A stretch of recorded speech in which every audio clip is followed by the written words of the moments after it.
Today, I build a custom door that I hang on a fence, so I guess a gate. But it doesn't all go exactly to plan.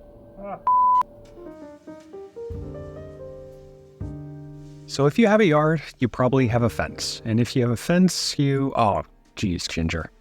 Anyway, you probably have a gate. I have two gates, one of which is at the bottom of a new paver path which replaced some old mossy grass. But the fence now needs a refresh. So, out with the old and in with the new. Now I'm making this gate like a door because I've always been intrigued by them. There's something about the simplicity of a door. You know, they're all roughly the same size and shape, and they're pretty much just a flat panel, but anyone who has attempted to make a panel that stays perfectly flat over time knows it's a lot harder than it looks. And then you add in the fact that it hangs on one side and is pushed and pulled day in and day out, and suddenly doors seem a lot more complicated than what meets the eye.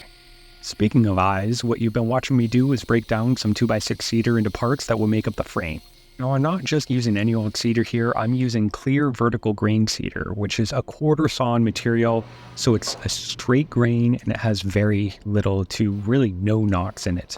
But beside the appearance, quarter sawn lumber is very dimensionally stable, which is especially important for a gate and a door because you don't want it to warp and move too much with the seasons. The second thing I'm doing to ensure stability and long-term durability of the gate is to use mortise and tenons for the joinery. One of the main reasons for this is in case the glue ever fails, the gate cannot come apart unless a 2-inch piece of wood that's sticking into the mortise gets pulled out, which is pretty unlikely to happen. And now that everything's laid out, I'm going to go ahead and use the plunge router with an upcut bit and an edge guide. And now I set the guide so the bit was as close to the center of the board by eye as I could get it, but I have a trick later to remove any human error that I probably put into it and make sure that the mortise is perfectly centered.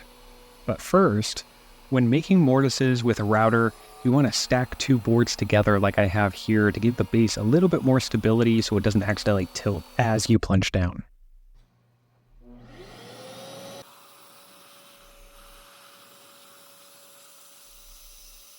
And now you can see the second tip, which is to switch the boards. So now I can reference the other side of the joint and cut a sliver off of the mortises. So now it sits perfectly in the center of the board, which is going to be extra important later when we create the tenons and want to make sure that they line up perfectly flush on the outside. Speaking of which, we're now ready to start making tenons, beginning with the top board. But I didn't rip this one down to width earlier like I did the rest because I'm going to cut a curve into this top board and I want to lay it out now before the joinery so I can keep it square, which is going to make it much easier to cut the tenons in. And it's times like these that make me glad that I use the imperial system, because unlike those metric users, I know how to use a foot. Now over at the table saw, I already installed my dado stack, which I'm going to use to cut the tenon faces. And this is a method I really prefer because it does a great job keeping the face of the tenon parallel with the face of the board, which makes sure that the board sits nice and square when it's inserted into the mortise. So while I sneak up on the fit on these joints, let me talk a little bit more about the wood I selected for this project. Normally when you make furniture, you select the wood for its appearance first, knowing that all woods are pretty much plenty strong for what you're going to make. But as soon as you know that your project's going to live outside, your choices narrow down significantly to a handful of species to hold up to wet weather. Now you really have two options: a heavy, dense, oily, and expensive hardwood, or cheap, light softwood. Since I live in cedar country here in the Pacific Northwest, I went with cedar. It's rot and bug resistant and holds up really well over time. But the dust, well, that stuff irritates my throat and lungs like nothing else. But more on that later. For now, we'll head back to the tenons, which have the faces done, and I need to trim them to size, which I'll do the easiest and fastest way I know: by hand.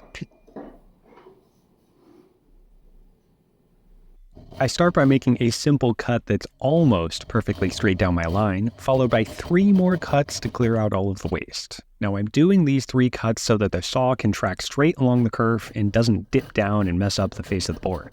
This is something that isn't completely necessary, but it really doesn't take any longer and it gives me a better result, so I do it as an insurance policy. And the last thing to do is to take a chisel and trim the tenon back to the layout line, which is pretty easy to do in softwood. Oh wait, that's right. The mortise has round corners, so back to the chisel to round the tenons, and then it'll all fit. Now this might seem like a lot to master, but even if you've never made a mortise and tenon before, don't worry. It's actually harder to mess it up than it seems. The most important part of this joint is the faces and the mortise, which were all cut by a machine and are perfectly flat and parallel, so the boards will fit and align just fine. These ends of the tenons will add some strength to the joints, but if they're a little bit loose, it won't really affect it that much. And if they're ugly, well, once assembled, you'll never see them again anyway.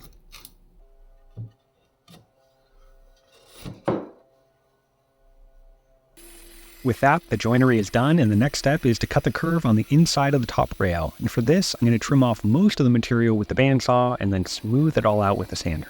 I have to do this now because the next step is to cut a groove on the inside of the rails and stiles, which is where the interior panel will slide in. So I'll go ahead and dry assemble and use a router with a grooving bit with a bearing that will follow the interior shape of the door frame to translate into the groove.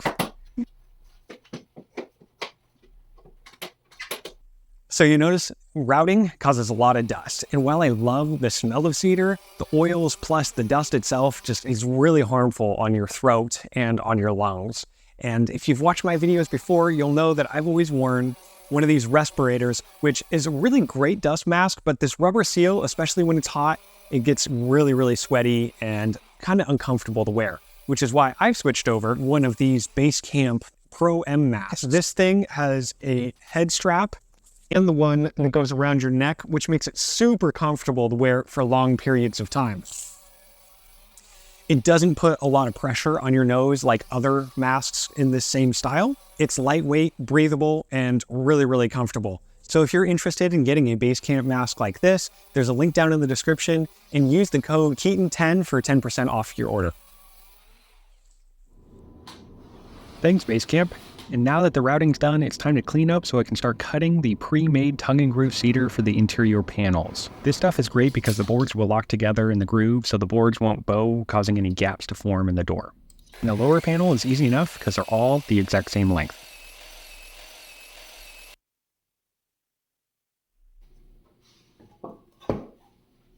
The upper panel has this curve that I have to deal with, so rather than cutting each board with a matching curve, I opted to just miter them all with an angle that will be close enough, and any of the gaps will be hidden in the channel anyway.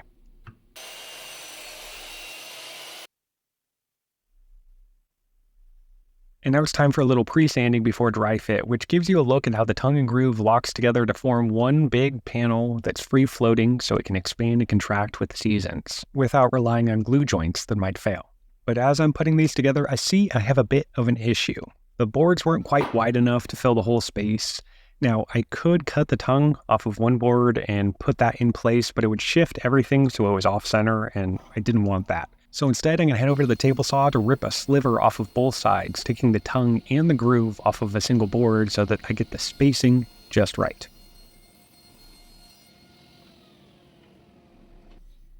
Oh, and I almost forgot. The router left the inside groove with rounded corners, so I needed to nip off the corners of the outside strips to accommodate rather than trying to square everything off. It's just a little bit easier this way. And with that, all the parts are done, So it's wise to always do a dry fit to make sure that everything works the way that you want it to, which it does for this, but I'm struggling to get everything to come apart now. This rail seems like it's stuck with these mortise and tenons. So I figured I'd flip on the camera, even though I normally wouldn't record this part, to show you my struggle. The fact I struggled to disassemble these joints is honestly a good thing. It shows that everything will hold together nice and tight, especially when locked together as one piece. And after a light finger ligament injury, it's time to put the gate together permanently with some special glue. That's right, tabletop epoxy. And why, you ask? Well, because epoxy is a superior outdoor glue that holds strong despite the presence of moisture. Oh, you mean why tabletop epoxy? Well, that's because I had it. Yeah, sometimes you just have to make do with what you have in your shop. And after some extensive research telling me that this was a bad idea, I figured I might as well try it to see what happens. What I noticed was the tabletop epoxy is slightly more liquidy than a epoxy glue, but definitely thicker than other types of epoxy. So I figured it would probably be okay. And since I've already put the gate together, I'll tell you definitively it worked just fine. One thing I did do as a safety measure was tape the joint so if the epoxy did run out, it wouldn't glue itself down to my workbench. And after drying overnight, we're finally in the home stretch of the project, which means I get to start the final details, starting with the curved top.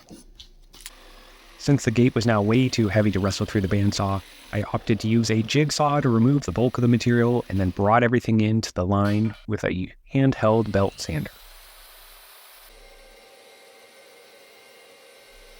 And while I'm sanding, I'll hit the rest with 120 grit just to get it all smoothed out. And at this point, the gate is pretty much done, and I have to say, if this is how a door is made, it's really not that hard. It's about the same steps as making a cabinet door, unless I'm doing something terribly wrong, and if that's the case, I'm sure you'll let me know down in the comments. And speaking of first, this is the first time I've ever installed these types of hinges, and I was struggling a little bit to hold the slippery stainless steel in place, so I decided instead to screw them on, mark, and then chisel everything out up to my knife line. And it might seem like this would take quite a while to do, but it only took me about 4 minutes per hinge to chisel out these mortises, so 12 minutes in and I had it all done, which is probably about the same amount of time it would take me to figure out a jig with a router and do it that way. And the last detail before finish is the handle. I bought this one from Lowe's because I really like the look of it. After all, I want this gate to look like a door, and I thought it looked like a door handle. But as my pantomiming shows, the handle was set up the wrong way, and it didn't have any instructions on how to flip it around, so I'm going to show you how to do it for future reference for anyone who buys a National Hardware modern door lever latch from Lowe's and wants to change the handle from a left hand open to a right hand open. Okay, hopefully those keywords were good enough for Google to pick this up and put this section into search. But I'm not actually installing the handle yet. I want to wait until after finished to do that. Right now I'm just drilling the hole for the connector bar. Okay, with that done, now it's time for finish.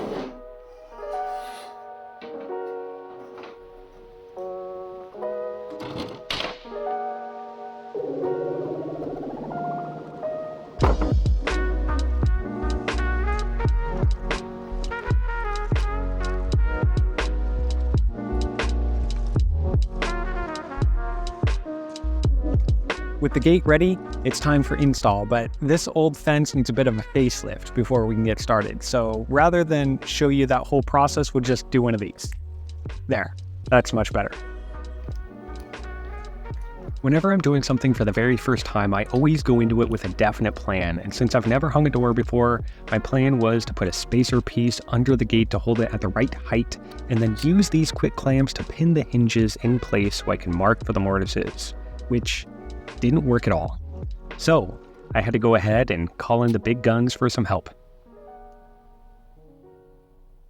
With my lovely wife Ashley holding the gate steady, she freed up my hand so I could sink a screw into all 3 hinges and then mark the mortise locations so that I could use a router this time to clean out most of the material. So the only chisel work I had to do was square off all of the corners.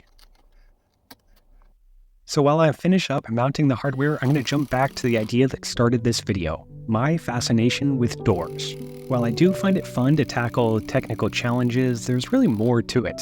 When I look at a door, I see 2 things, both the beginning and the end. Every new experience I've ever had starts with strange doors and butterflies in my stomach. Uncertainty, fear, excitement, and hopefulness. A dichotomy of emotions as you embark on a new adventure, which all starts with the opening of a door. And the funny thing is, the inverse is true too. That very same door that starts an adventure is the end of it, whether it's bursting open to let out a crowd of new graduates or the bittersweet last day of a job. The door remains constant, holding in memories of all of the experiences you had behind it.